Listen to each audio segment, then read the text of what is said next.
Have you ever injured yourself, maybe your shoulder, your wrist, your hamstrings, and wondered, can I continue practicing yoga or shall I rest completely? And what if I tell you, you can continue practicing yoga, adapting yoga, and use that pain, that injury as a teacher that brings you even closer to your body, and that becomes a teacher of awareness and also humility. Hi, I'm Verena Primus, and in this video I want to talk about yoga and injury and what you can do to continue practicing yoga instead of stopping, how you can use your practice to become a healer, how you can use the pain or the injury that you have to bring you even closer into the practice of yoga. Because, you know, to be honest with you, I've been teaching now for almost 30 years of yoga, and I've never seen anyone injure themselves in the class. Because if yoga is practiced the way it's supposed to be practiced, with a breath awareness, with an awareness of what you're doing, so it's really a moving breath awareness practice, yoga, it's very hard to injure yourself. Because you're so in tune with your body and with your breath that you notice right away when there's something off. And you notice right away the difference between a stretching pain, which is a natural pain, which you can breathe into and releases and you go deeper into a pose, or a sharp pain in the knee or neck or something that is really serious. So let me get into the first part of the video where I want to talk about awareness in transitions. It's really been shown that there's a simple truth. Rarely a yoga student, or rarely you injure yourself inside the pose. Most of the injury happens in the transitions of it. Yeah, when you move from one pose to the other, because there, again, you might not listen as intently as in the pose, you might not be as aware, you might do a jerky movement, you move without awareness, and that's where the injury can happen. So I always tell my students, treat the transitions from one pose to the other, or you know, when you do a vinyasa, the movement, as intently and focused as the asana itself. And for me, you know, some of you know me already, I used to be a professional dancer. I treat the whole yoga practice as one continuous practice of awareness, breath awareness, body awareness. So not just the pose, but especially the transition. So it becomes one continuous flow of movement, breath, and awareness. That's where you want to bring the yoga practice to. And like this, you cannot hurt yourself. And like this, yoga becomes kind of like a dance, you know, a form of expression of that higher, deeper self, and it becomes a moving meditation where it's a choreography between breath, energy, body, and yes, grace. In the second part of this video, I want to share the dangers of showing off. And for this, I want to share a story with you. I had once a very beautiful private client. I worked more than 5 years with her, seeing her initially twice a week, and really build her up from the very beginning, you know, from the beginner to the intermediate to the advanced stage, and really going step by step. And it was going beautifully, the practice. And then one day she comes to me and said, Verena, I have this sharp pain in my hamstring. It really hurts every time I bend forward. And I looked at her and I said, well, what happened? Tell me. And she said, well, you know, I've been on vacation and I was with my friends by the pool, and they know I'm doing yoga, so I wanted to show them the split, and I wasn't warmed up at all, and I wasn't really paying attention, and I did the split and I felt and heard a tear. And she looked at me and she said, I know, I was stupid, I shouldn't have known better, but I did it anyway. And I think all of you, maybe who watch this video, can relate to this, because, you know, sometimes, you know, we do want to try to show what we can do, you know, show it to someone else, or even most of the time even impress ourselves with it. And this I want to really tell you, even though I used to be a professional ballet dancer, yoga is not a performance. Yoga is not just about the strength and the flexibility and showing, you know, how good you are now, how your body is changing. It's a byproduct in a way, you know, which we all want, and it's beautiful and impressive, but you want to use the yoga to be in touch with you and your body, to strengthen your body for more healing, more awareness, more alignment, and not to show off. So really, an injury can be a tool, a teacher of showing you humility and showing you, you know, maybe you have not been approaching your yoga practice the way you should. It's a practice for you and not to impress others and to perform.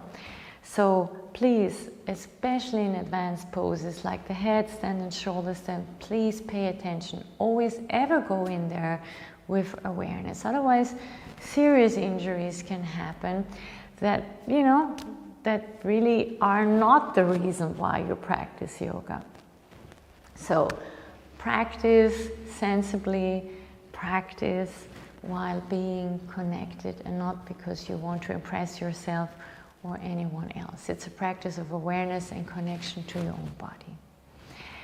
So part 3 is I want to teach you or talk about how you can adapt the practice. And just in my recent blog, in another video here on YouTube, I've shared that, you know, months ago I suddenly had sharp shoulder pain. I almost fainted, but I also succeeded in healing that shoulder pain and my full range of motion in just 4 days. I already thought I have to stop practicing yoga or teaching. And really what this taught me is like, you don't have to stop your yoga practice. You can adapt it. You can use your body as a teacher to show you what you can do and what you need. And like this, you can soften your sun salutation. You can soften your whole practice. You can adapt the poses, you know, instead of holding up your hands, you just keep it there and you can listen to what you really need. And that pain, that injury becomes your teacher. And sometimes it means you need to stop and rest for a day. Sometimes it just means continue movement with awareness. So you don't have to stop. You can adapt, and the healing happens through this awareness of what you need.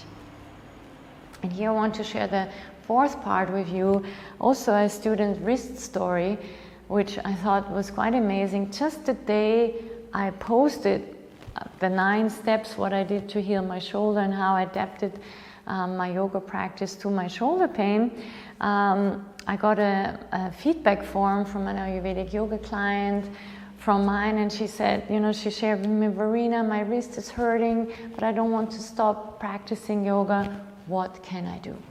So she's a doctor, and she's actually works with ultrasound and radiation, and she has been in a baby break for a year, but now she has returned, and she just uses her wrist a lot for her work.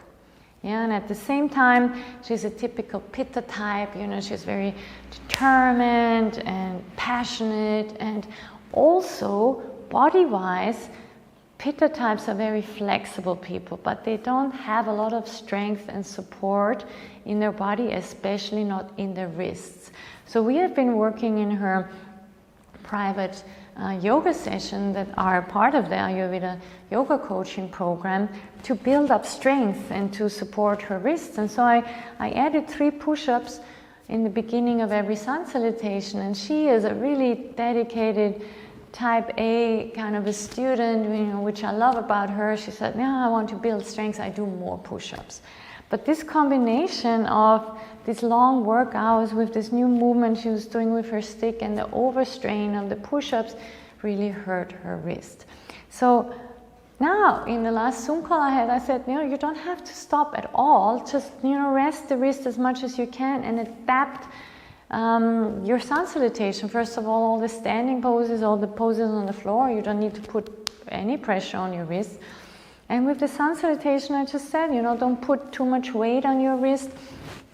come down through the elbows and arms. Don't do the cobra, do the sphinx, don't do the downward dog, putting a lot of pressure on your wrist. You can do it with your forearms. There's also a technique where you can use the block.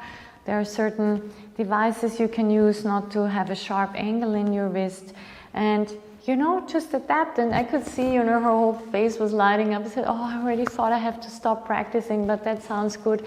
I want to try it right away. And I'm also going to share a video with you how you can adapt your sun salutation and yoga practice while you have an injured wrist. So you don't have to stop, you just listen and adapt to your practice. And the part 5 of this video I want to share with you is yoga as awareness and not achievement. You're not stepping on the yoga mat to be perfect. You're not stepping on the yoga mat to have just another achievement. Yoga is about practicing awareness. Practicing awareness of your body, your breath, your presence, and what you and your soul need in this moment. So when you practice with awareness, there is a very small chance that you hurt yourself, because you immediately feel what is right for you. You immediately feel, as I said, the difference between a stretching pain and a sharp injury type of pain. So through awareness, you grow stronger, more flexible, and more aligned with yourself. And then this magic happens, what I call the more of life. The more of the yoga practice. It's beyond the physical, beyond the breathing. It's kind of a connection to your inner nature starts to happen. You walk out of a yoga practice like a changed person and can see your life in a new light. So work with a teacher if you need to, who can help you adapt your yoga practice, helping you to, stop the franticness and really practice the awareness. And this is why I love the private Ayurveda yoga teaching that I do, and this combination of yoga and Ayurveda in my practice with my students, because it really teaches you that you can adapt your yoga practice to your constitution, to your current symptoms. That might be injuries, but that could also be more serious diseases. And to use yoga as a healing modality. That's how Ayurveda uses yoga, as a healing modality, with the asana, with the movement, with the breath, with the meditation, with the relaxation. So you never ever have to stop yoga, except you have really high fever maybe. You can just practice and use the Ayurveda yoga therapy that I love, or that I use in my private yoga session, to really make yoga unique to you, to your needs, and what you need at the moment. So as closing, I want to remind you, keep practicing with awareness, keep practicing with your breath. Use your body as your guide, use your breath as your teacher, and use your awareness. That's the goal of yoga. It's not about showing off, it's not about rushing through it, and it's also not about stop and healing. It's a continuous listening and adapting and practicing awareness. So if you like this video, please subscribe, like it, show me in the comments if you have any questions. I'm happy to reply. You can also go to the link below and read the whole blog about it. Go to the link below, and there is a link that I show you how I adapt the sun salutation practice to shoulder pain or wrist pain, how you can adapt your practice. And yes, I look forward to seeing you again. Subscribe to this channel for more information on yoga, Ayurveda, meditation, and holistic health and healing. Thank you very much. Namaste.